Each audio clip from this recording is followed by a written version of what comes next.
Hello, gang. Is everybody ready out there? Hello. Woo! Hey, guys, welcome to Real Simple Cooking School.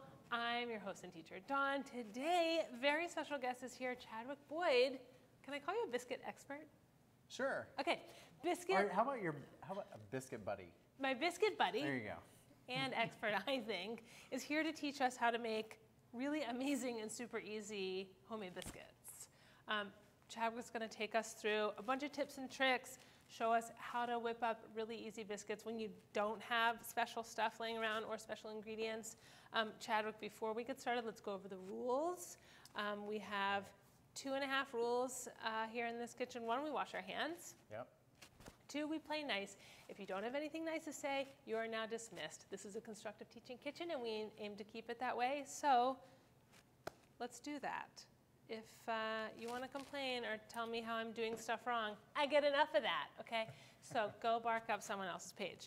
We're going to have a really good time, and then there's some like extra fixings over there. We'll show you in a second. Okay, Chadwick, tell us what we're going to do. We are making biscuits, Yum. y'all. Yes. They are my favorite thing to do, and I have been making biscuits for a really long time. It blows my mind when home cooks say to me, oh my gosh, I'm scared of making biscuits. Right. And so today, we are doing it super simple, and show step by step how you guys can make them at home. And I promise you, you can make these biscuits. Super, super easy. And Chadwick said to me before we got started, he really thinks everyone should commit to memory or memorize one biscuit recipe. And that, I mean, I don't know why I didn't think of it that way before, but I think it's really true. And honestly, I think this is going to be mine, Chadwick's recipe that I made earlier. It's so easy. It's so delicious. I stole one. So you said your first biscuit making experience was with your great-grandmother? So my great-grandmother, so one thing about biscuits, and the reason why I say everybody should master one biscuit recipe. That was the word, master. Is really biscuits and home cooking or home baking to me is about by feel. Mm-hmm. So when you feel into the recipe, and you have confidence in it and put extra love, that's what makes biscuits really great. So my great-grandmother used to not measure them like you are doing. And I'm measuring. I'm very obviously measuring. And then Chadwick's going to measure too. She used to put flour on the kitchen counter and grab sour milk out of the refrigerator and just pour it in the well of the flour and add lard and just feel it by the tips of her finger, or by her fingertips. And when they were ready, she'd pat them out, cut them, put them in cast iron, and they were done. And she would do it while she was talking. Right. She wasn't really thinking about it, but that was her recipe. We're not going to use sour milk today. The romance. Okay, so just to get you guys started, let's talk about the ingredients. We've got all-purpose flour, regular stuff, 2 1/4 cups. Is that right? Yes. I think I've committed the recipe to memory already, but we may yell for help. So 2 1/4 cups of all-purpose flour. Then we got baking powder and baking soda. Remember, both are chemical leaveners. So this is what's going to make our biscuits rise. So okay, we're doing a tablespoon of baking powder. Can I serve you? Thank you. I like this. I don't do enough of that. Okay, and then what? A teaspoon of? And then a teaspoon of baking soda. Okay. Nice and level. Yeah. And I think here's another important tip. I have learned that when you are making biscuits, use a wide, kind of shallow bowl because you want to get your hands in there. And a lot of the mixing bowls are kind of tall and deep, and you can't really get in. So you want to make sure that you're going down to the bottom and getting all of the ingredients wet when we add our our milk and our yogurt. So we chose wisely. Yes, we did. And I just guessed. Okay, how much salt? 1 1/4 teaspoon. Okay, that's 1. Kosher salt. Kosher salt, and this is a half, so I'm just doing a half of that. There you go. And then half of that. Okay, Yep. Did I do 1 in there? No. Whew, thank God there's 7 people here to watch me, and there's a half, so I'm doing 2 of those. Okay. Watchdogs. All right, so you want to just take your whisk and whisk up your dry ingredients. You want to whisk this well because you want even distribution with the leavener and with the salt. And then I kind of do as I do it, a little bit of a crater. And then you can start to dig in the center. That's when they say, you know when they say make a well? That's what they mean. So I'm kind of skipping ahead because we're going to add our butter to this, but that's kind of the by feel part. That's the method that when I go about making these. So we've got 3 tablespoons of very cold butter. So here's another place where most home cooks actually make a mistake. You want your butter super cold. Sometimes I actually just have my butter in the freezer and grab it like this. So I will cut it, put it in the freezer, do my other ingredients, and then that ensures that my butter is going to be cold. Stays super cold. Yeah. And then we're going to grate it. So this is another trick. If you've got a box grater, Here, you go first. just take this and run it. And it breaks up the butter. See, if you had really soft butter, you wouldn't be able to do this. It Right. would be like mush and it will like just ooze through. Not pretty. One thing I like to do, well, and maybe this is wrong, but sometimes when I grate the butter, I like toss, toss, toss, toss, toss, toss. Is that good or bad? Yeah, no. You want to evenly distribute everything once it's in here. You don't want to touch it a lot because then the heat of your fingers is going to melt it also. Chadwick doesn't know that I have a cold, icy heart, so my hands are quite cold as well. Good for chocolate and butter. So while you're doing that, you want to just take your fingers and work the grates of butter into the flour. This is not difficult. Now, a lot of other biscuit recipes are going to call for a cup or more of butter. Yes. So you're going to, and that's when you really want to, or you're going to see the peas or the crumble from your dough when it's coming together. You're not going to see that here, but you just want to feel it to make sure it's broken up. But I am breaking up the cheese pieces. It's not cheese, but it looks like cheese. You know what I mean? And then we're ready. Okay. Oh, So- we forgot one ingredient. What do we do? One dry ingredient. I just realized. Oh, we did. Black pepper. So we were just talking about this before we came on air. Black pepper is something that I love to add to pretty much every biscuit recipe. It's not a lot that you can actually taste it so it overwhelms it. It actually just makes them pop a little bit and makes it interesting when you bite into it. So this recipe, I have a quarter? Yeah. A quarter of a teaspoon. So Dawn says 20 twists. I say close to 30. So should we go 25? Let's do 25.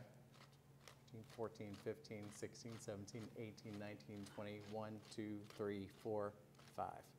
Look It's at actually that. a great tip.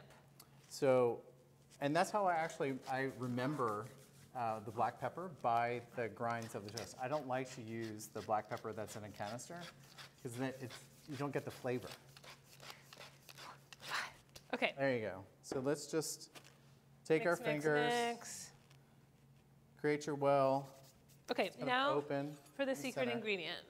Is dun, da, da, Dun, dun, dun.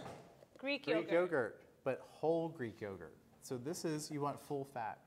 One of the big questions that I always get, people say, Chadwick, I made these biscuits, but they came out really flat. What did I do wrong? And one of the things that drives me absolutely crazy is that most biscuit recipes use buttermilk. But most grocery stores only have low-fat buttermilk, and that extra bit of fat makes a difference. So your biscuits will go from here to about here, and that's when you bring them out of the oven and you're like, oh my gosh, these are awesome. So today, instead of buttermilk, pretty much every household has Greek yogurt. So we're going to sub buttermilk or cream for whole Greek yogurt. So let me ask you. So I have never seen whole milk buttermilk or just non-low-fat buttermilk in the market, but you're telling me it exists. Yeah, you can go to, most mass grocery stores don't have it, although it's showing up more. A lot of grocery stores are carrying more commercial milk and dairy products and local at the same time. And so if there is a dairy in your area, they will carry a local buttermilk, and that's going to be your full-fat buttermilk. Now you're using You're going right in? I use my hands for that. This is, I guess, my great-grandmother's I'm going to do influence. it the way I did it before, so then Chadwick can tell me. So I like to just take and feel, kind of work it in like this. I'm going to be the messier one. Dawn's going to be the proper one. No, because I like to finish on my board. Yeah, okay. So we'll see. So like I get to here. So this is what I did. I got to here, and then I added the milk. What do you think? I keep going. You keep because going? I feel at the bottom the crumbles, and you want to bring it together as away. much as Okay. possible.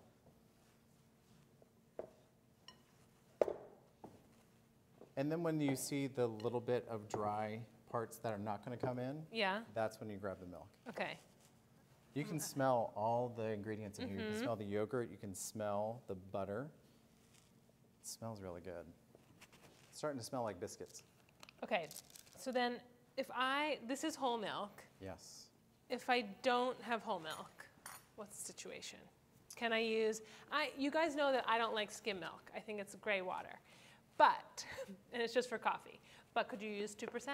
You could Low use fat? 2%, but the rise is not going to be as high. Okay. Yeah, you're not going to fail with biscuits. Right. You know, I always say that I've never met somebody who didn't like a biscuit, and truth be told, that even ugly biscuits taste really good. So Wait till you see the ugly biscuits I got for you. I'm going to wash my hands because I'm all kind of dirty here. Okay, I'm just gonna wipe mine off. But you Fine, bring it lazy. together. Okay, so I'm gonna add I'm gonna start with 1 tablespoon. So Chadwick says, the recipe says to add between, I think, 1 and 3 tablespoons. You don't wanna add too much. That's why you add 1 at a time. And what are we looking for? Just to come together? Yeah, just to come together enough. What did you add? I added just 1 for now. Okay, I'm going to steal your milk. Yeah. I'm going to do 2 because this is looking a little more dry than Do you think usual. I need 1 more? Probably a little bit more. I'll do this a little more proper this time. No. I want you to do it your way. And so now I would turn this onto my board. So now you can start to feel it wet all over. And when you turn it, kind of flip the dough, it's going to bring up the other dry pieces. Right. I'm going to add a little more flour to mine. So Okay. see, I'm doing it by feel, but just backward. But here's the thing, Dawn, you made this recipe before. You made it earlier today, Yeah. so you know what it feels like. This is the great thing about mastering a biscuit recipe. Once you have mastered it, you know what it's supposed to feel like. Okay. So I like to get to here, and then I like to work it together right on my board. And I like to put some A little flour. down first to kind of sop that up when you turn it over. See, I'm so curious to see what these look like side by side. And so I'm just kind of doing like a smush and fold, I think is the technical biscuit That's very terminology. technical, yes. You just want to bring it together. And I like to make it in squares. Okay. Um, Hold on, Phil, come here. See how you already have this awesome flaky action happening? You can see it. You see the pockets Yeah. of the butter in the dough. Okay, and then I'm just flattening. And then I'll take it and just fold it over one more time. That's called, guys, in baking, that's called laminating. That's what Kelly Fields does with her biscuits. So They you make can them even do so like this. awesome. And when it sticks to, see how it's sticking to my fingers? Then I'll just bring up a little bit more dough. And we really are, you guys are learning with us. This is how I was taught how to make biscuits. This is by feel. You have measurements, but Yeah. there's a certain feel to it that you pay attention to. It's kind of like when you're frying something, you listen to it and it gets to a certain point and you know exactly when, based on the sound, Yeah. when to flip it. Okay, so, I'm gonna get some more flour here. okay, here, I'll bring it to you. Let me help. Okay, so then I keep patting? So I'd like to have tall biscuits. Okay. So there are different ways. Let me move this out of the way so you guys can see. There are different ways that you can cut biscuits. You can use a biscuit cutter. You can use a knife. This is the easiest way. So we're going to use a knife. I'm going to have you actually use a knife, and then I'm going to show what a cutter looks like. And then, But if you do an inch, yeah. I'd like to do it, you can take your rolling pin and kind of gauge it by the height. So this is just a little bit more. If you want to roll that a little bit out, there you go. So what do you think this is, like 1.5 inches, this rolling pin? Yeah. Okay, that And then I feels about usually right. take this and Do the edges. I push it to make my corners kind of clean. And that way I gauge, you know, how. You're even all the way across. I'm going to clean my hands again. I'm a little, I have like a funny corner here, but that can be mine. Those are the ones I give to my niece or my nephew. Yeah, I always, so, full disclosure, growing up, we used the Jiffy Mix. But there was always that funky biscuit, like with the nubbins stuck together. He was my favorite. And you always grab that one first when it comes out of the oven, Yeah. of course. That's the one you use to taste. And then, well, this is neither here nor there, but look at, okay, more confessions. Chadwick and I are both trying to quit paper towels. But I do find it hard when I wash my hands. I know the paper towel is clean, so I grab that versus my towel, which has like flour and butter on it. So know that I am really trying, and I'm going to reuse it. I'm going to put it right there. So Phil, you want to come in here? I want to show people as I roll this. Chadwick's is very tidy. So there is an elasticity and a give to the dough, and you can see it when I push the rolling pin on it. And it just moves, it kind of balloons. That's when you know you've got good biscuit dough. And it's ready to cut. Here, let me try. I feel like I've come at mine from more of like a pie dough place. Well, everybody's got their own influence. There's not one He's so biscuit. kind. Not one biscuit that is alike. Okay. There you go. It's Look at that ballooning. give. It's Yeah. ballooning. That's Beautiful. a great. Nice. That's a great indicator. Something to kind of look out for. Yeah. Yeah. So you're going to take your chef's knife Okay. and cut those into squares. I don't like to make really big biscuits because when they come out of the oven, they puff up. Yeah. So they get much larger, and Smaller if I than make bigger biscuits, most people won't eat the whole thing if I'm doing this at a dinner party. So I usually make them about that size. That Yeah. square. Okay. Yeah. Now, if you're doing this for breakfast and you're going to serve like bacon and fruits and other toppings Right. and stuff, you can make double the size. Right. But Which I make did it your earlier. own. Make it your own. Jerry's been talking about frying an egg since 9 a.m. So while you're doing that, I'm going to use a biscuit cutter. So you can get a biscuit cutter in any cooking store. You can actually get them in the grocery store. You can use cookie cutters if you want. So I like to do that with my nieces and my nephews, is make kind of fun shapes too. Cute. But I've got this size. Now this is the party size, so it's very similar to the pillows yeah, that's that good. you've got. And look how beautiful they are, just pillows. Pillows. Yeah. I'm going to dip the cutter in some flour, and for me, I'm just going to punch down.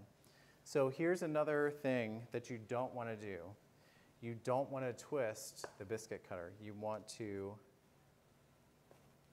just punch it and be done, all the way down. Does that make sense? That was a huge biscuit learning moment for me when I learned that tip, because when you turn it, you seal off all those nooks and crannies. And so it won't rise. It won't rise as it wants to, as it's meant to.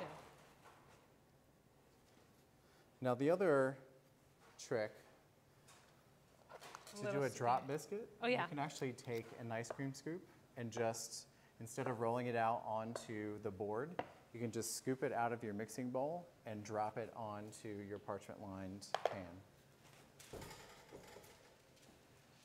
Where's my biscuit? And so Chadwick, you actually have a lot of ideas for how to change up this sort of basic recipe. Yeah, I think Tell us about some of those? once you master a recipe, then put your own twist on it. Whatever your family likes or whatever you like or whatever you're feeling. Sometimes, biscuits are like a mood. And sometimes you're like super freaking hungry and you want like cheesy, bacony kind of biscuits. Sometimes I like to get creative and challenge how like the buttermilk or yogurt will work with another ingredient. So I'll throw in like, I've got a brand new recipe that's up on my website, chadwickboydlifestyle.com. It is a roasted carrot and sage biscuit. Awesome. And they're so delicious. The roasted carrots it's kind of like a sweet potato, but a little bit different. And so one of the things that you've talked about is, people can be scared to add like wet ingredients or wet vegetables to the recipes because they're scared it's going to weigh them down. Well, moisture is the enemy of biscuits. So when you do add an ingredient that has wetness to it, you want to add it to the liquid. So you add it to the milk or the cream or the buttermilk Very first. smart. And then when you put it into the dry ingredients, then it just melds all together just the same way as we did here today. And you don't have to compensate. Right. Ah, Exactly. huge learning. So I've got all these pillows, these Okay, round great. ones. Oh, Do we have a I stole wand? both of the sheet trays, but Jerry saved the day. Look at the height. These things are going to go in the oven. They're really soft. Jerry has a question. Yeah, we haven't taken any questions yet, but we'll take one from the room. Jerry, what do you got? Can you put add-ins to the biscuit? Oh, Jerry, you were out of the room when we were talking about it. So Jerry wants to know, can you add add-ins? So Chadwick was just talking about adding like different vegetables or herbs, keeping in mind that if you're adding a wet thing, to add it with the other wet ingredients. But you want to talk about some other additions? Yeah. So I love to add cheese. And one of my tricks with cheese, instead of doing a box grater, I like to use the microplane. So when you do a microplane, let me just show. These are little airy pieces of cheese. And these are going to create little pockets within the biscuit with the butter. And you're going to get a lot of a fullness of cheese instead of like gooey kind of cheese in your biscuit. So microplane is a really good idea to use with any kind of cheese that you want to experiment with. Even something like a little less hard than the Parm, because you could use this for cheddar, Gouda, you said Anything. was one. And it's so soft and feathery. Yeah. It's really nice. Now here's another tip. The re-roll. Yes, you only want to cut twice. You don't want to do more. So once I'm done the first, you bring it back together. You don't want to work it too much because then it will get tough. And then you just kind of play with it. And I don't know if it translates on internet, but Chadwick really does have like a very gentle touch. And I can tell in person. Very, very gentle with the dough. You just want to feel, and it's a good point because it's about feel. Yeah. So that's what I mean about feel is I know what I'm looking for, and that's only because I've done this 1,000 times. So the more you work with one recipe, you're going to know what it's supposed to feel like too. So while Chadwick works on the re-roll, I'm just going to finish these off with a little melted butter. Melted butter. Now, the cheese grating was just reminding me, could I top this with a little cheese? You could. That would be a great Maybe we'll do that. top, and it's going to get crusty. So I love like a browned kind of crusty top. It's one of the things that people do with biscuits and with a lot of baking is they watch the oven. So, and you open it, you close it, and just when it starts to turn a little golden, then people pull it out. Ugh. And it drives me crazy. So You want Chadwick, to wait an extra 2 or 3 minutes and get that really golden top. to it. You guys have heard me say it here. All of my peers have heard me say it 100 times. America, you underbake your pastry. Absolutely. 0 pies, 0 double-crusted pies take 1 hour. I don't know what recipe was written once and people thought that was as long as it took. They take at least an hour and a half. But yes, look at the thing you're making, not at the time. The time is just a guideline. Our ovens are different. They're even different from one another. We're trying to give you a ballpark, but you gotta look for fluffy and golden brown, I believe, is the indicator for these. But that is really what you're going for. And don't be scared. If you overbake once, then you know for the next time. Or you know what you could do? You could take out a few at, say, 12 minutes, and you're like, not that sure. Leave the others in for another 3. I'm gonna top some of these with my cheese. Now, I also could take some cream and brush the tops with that too. Okay, so this is gonna be the black pepper Parmesan. Version. I actually Tray. would take the grinder and grind some coarse pepper on top Right? of this. Yeah. And then these will just be plain. I'm gonna finish these with Chadwick's recommendation of some flaky salt. This is my little runt biscuit. It's not fully round, but this is the one you want to eat first coming out of the oven. So what are some other additions that we could put in? Not necessarily like vegetables, but other flavoring. So you mentioned herbs. Herbs, especially now, plentiful out of the garden. Add some fresh herbs. If you're doing a cheese, that with a thyme or basil or rosemary would be really delicious in these. And you're using flake salt. So Yeah. flake salt on top is an extra special touch. There's a little crunch to it. There are different types of flake salt. It melts on top in the oven, especially with the butter. Look at that. Those are going to be awesome.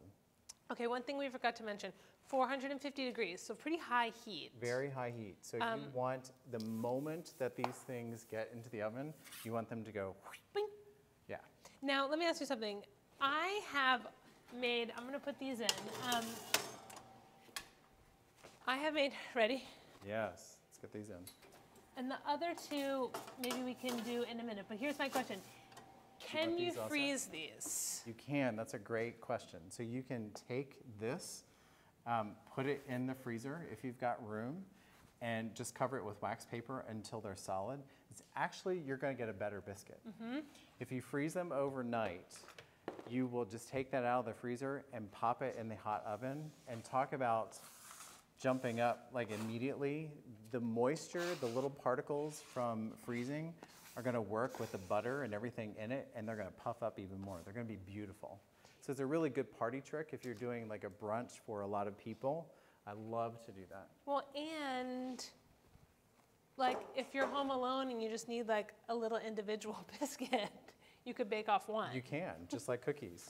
Absolutely. Yeah, break and bake biscuits. Oh my gosh. I love how more clean you are than I am. We'll be right back while we get $1 million checks written to us from Pillsbury or something. Okay, so I made these, what Chadwick will consider giant biscuits earlier, but I ate 2.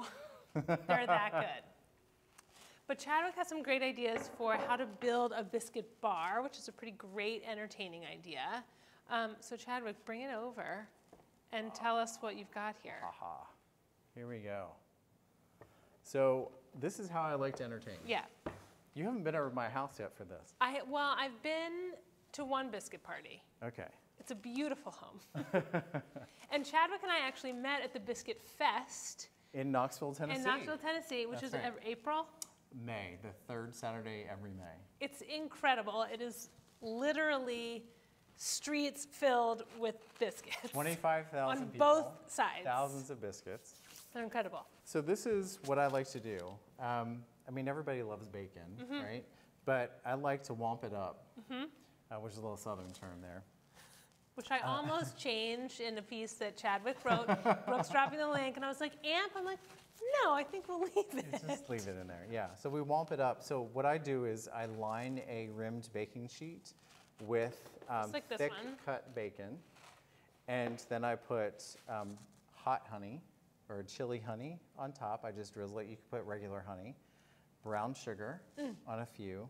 And then this is a mix of red chili flake and coarsely ground black pepper. Let me ask you something. I've been putting the bacon on a rack in the oven. Yeah. No? Here's why. All of a sudden, and even as I'm saying it, it's all making sense, but tell me. Yeah, so you want the fat of the Right. bacon to work with the cooking. Right. So I've made that, I was gonna say I've made that mistake, but it's not a mistake. But what's gonna happen is you're gonna get kind of limp bacon. You're not gonna get the crisp bacon, and I'm one who loves Yes. crispy bacon. You want it to sit in the fat just like it would in a cast iron skillet in the oven to get that crisp. So you want it to pull in its own fat. Which makes a lot more sense. So look how beautiful this is when we add these biscuits. Awesome job on these. Thanks. They're beautiful. I know they're a little big, but No, they're perfect. And what else so do we're we gonna make have? sandwiches. So I did some whipped feta, which is Yum. just a little bit of cream cheese that is whipped into fresh feta. nice. And a little bit of olive oil to bring it together. I found at the market today these beautiful fresh figs, and they're really soft, so they're going to smush down onto the biscuits. My mouth is watering. And then this is red pepper jelly. It's a little bit of Southern thing. Biscuits are known to be Southern, but they really are everywhere across the country. There is not one person of different nationality that doesn't love a biscuit. So these are kind of the modern home cook version, but I did bring a little bit of Southern, which is sorghum. So instead of like a honey or a syrup, this is sorghum syrup, and it It's a pulls beautiful just color. like that. And it's a little bit thinner than molasses, but it adds such rich deliciousness to a biscuit. And then I take just cubes of really good butter. You don't want to skimp on your butter. I like to use really good butter. And then I just put some more flake salt on top when I serve it and just swath it like that on the board. Then we break it open. Oh, look at that. See how cakey? And you can see, Phil, can you get in here? You can see the little flecks of the black pepper inside and the little air bubbles. I did okay. There you go. But you did for really real, I mean, 3 people walked by the kitchen and said, oh my gosh, what are you doing in there? And these are really like some of the fluffiest biscuits I've ever made, and I've made a lot of biscuits. Tessa's jaw was on the floor just then. I saw through the thing. Ooh, look at this. good. Yummy. And then I'm going to do the whipped feta on the other side. I want to do And one of put those. Some fresh fig on it. I've been treating butter like cheese lately, so. That's a lot of butter. Forgive my. You've been on vacation. I've been pregnant, breastfeeding, and on vacation, so hooray for me. You ready? Wait, no, I'm not ready. Oh. I'm not quite ready yet. You need some sorghum. Chadwick, thank you for coming by It's a pleasure to be here. and teaching us all about this. Guys, if you have any more questions, drop them in the comments and let us know. Chadwick or I will get back to you as soon as we can. And you can follow me on Instagram because I'm always baking biscuits. He really is always really. baking biscuits. And if you're lucky enough to be in the city, maybe he'll invite you over to his house. Cheers, guys. Cheers. Have a great week. We'll see you here in a couple weeks making icebox cakes. Ooh, yum. Stay cool.